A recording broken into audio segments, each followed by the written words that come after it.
That unforgettable October night, Catherine Phillips was home alone. Her husband Lloyd was away fishing.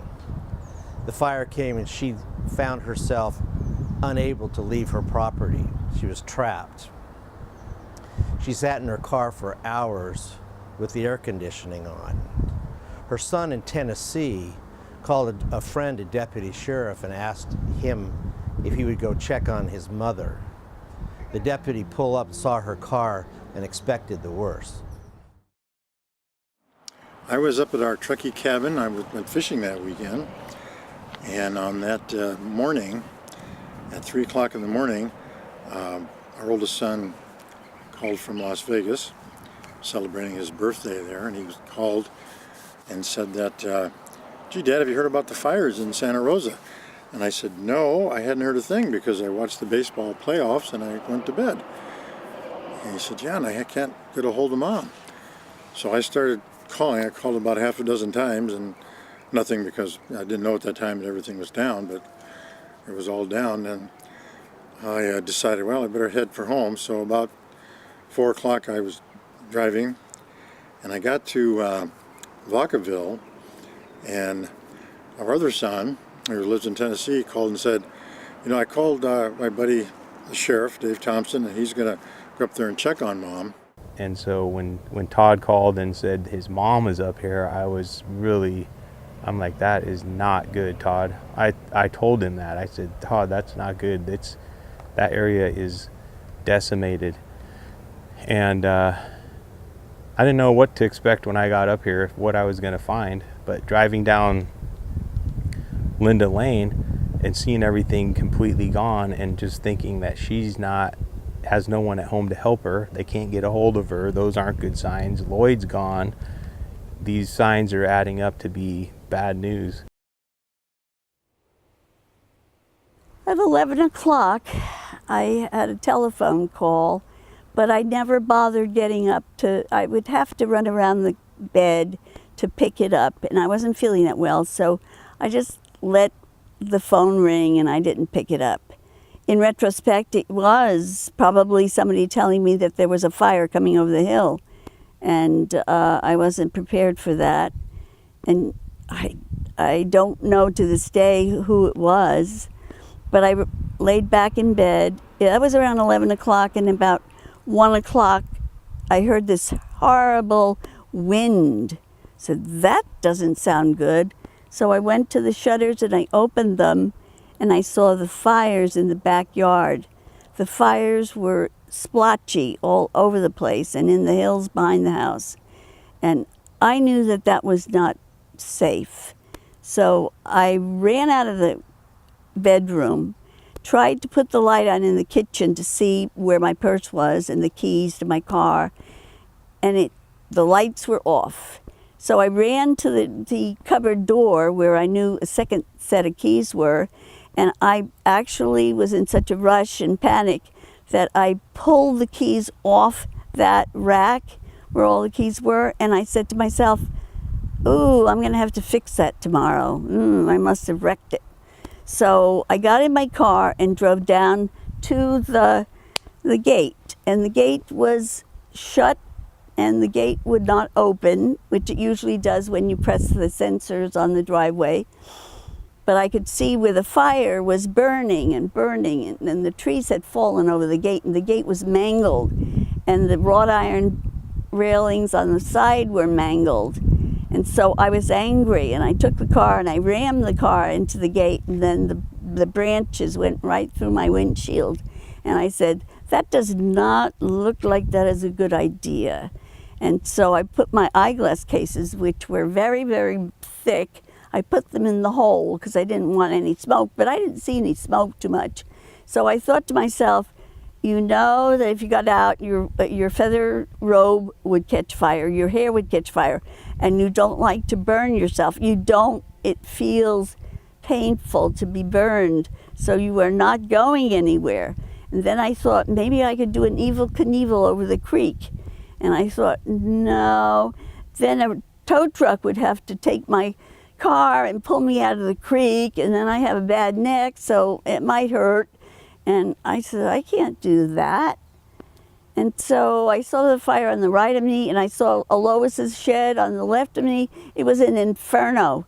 And I said, you're not going anywhere. You're going to have to sit in the car.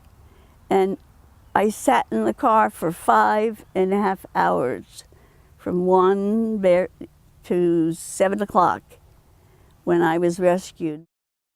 I remember at 7:23 he called me, and I know he's in Tennessee. He's a good friend of mine, and I was like debating, should I take this call, because there was a lot going on, and I just wanted to say hi and I'm okay, and I knew he would be concerned. And he says, Dave, can you go check on my mom? She's up at the property. We can't get a hold of her, and Lloyd's out of town on a fishing trip. And I said, I'll try, Todd, but it was starting to get daylight. I had already tried to come up Mark West Springs Road. I didn't even make it to Reebly, and there were power lines that were down and across the road, and there was cars crashed in the middle of the road, and everything was still smoldering and smoking. I said, I've been up that way a little ways and I had to turn around, so I'll try again though. So I was in a position at that time to be able to come up and see, and I was concerned that she may still be here, and I didn't know. So I just jumped back in my car, came up Mark West, and again I was dodging power lines that were down, power poles on the road, and trees and other things that were on fire, and just kind of zigzagging my way up. It was pretty much a ghost town up here, and again everything's still smoldering, and got to Linda Lane, came down the road, everything was burned here, and I even in fact had a hard time finding the right address. I've been here several times, helped move some things here and do things with Todd, but I knew there was a bridge, and it just looked so different because everything was gone and none of the landmarks are here to kind of give you an idea. As I pulled up, I saw a van right at the entrance on the inside of where the gate used to be, and it wasn't burned. Everything else around here was completely burned. All the cars were on fire or had burned, and this was just so out of the norm that it wasn't on fire or hadn't burned to a crisp. And the door of the van opens up, and KG gets out. Her hair is just going every which direction, and she looked like she'd been through a war, which she really had. And I said, KG, is that you? It's me. And I was like, oh my goodness, I can't believe it. First of all, everything had burned, and Todd had just asked me to come up and check on her mom, and I'm thinking, what's the chances that she would still be there? Certainly she got out, and lo and behold, there she was getting out of the van. She had a robe on, and just had been through a terrible night. So I got out of my car, made my way through the creek and onto this side of the property, and took hold of her and helped her get down to my car. And as we were going down, she was just her, kind of herself. I said, where's Lloyd? And she said, he's on a fishing trip in Tahoe. He wanted me to clean the garage. I remember her saying. I kept the air conditioning on, and when I was rescued by Dave Thompson, the sheriff, I looked at the mileage on my gas tank, and it was 9 miles to go. So I had 9 miles to go, and the air conditioner was on all night. And I moved from the driver's side to the passenger side because it was more comfortable there, but nothing was really comfortable. And I said to myself, oh my goodness, when I found out everything was gone, I said, the only thing I have is the stuff in my car. And I've been meaning to clean it out. But if I didn't have the stuff in my car, I wouldn't have had anything.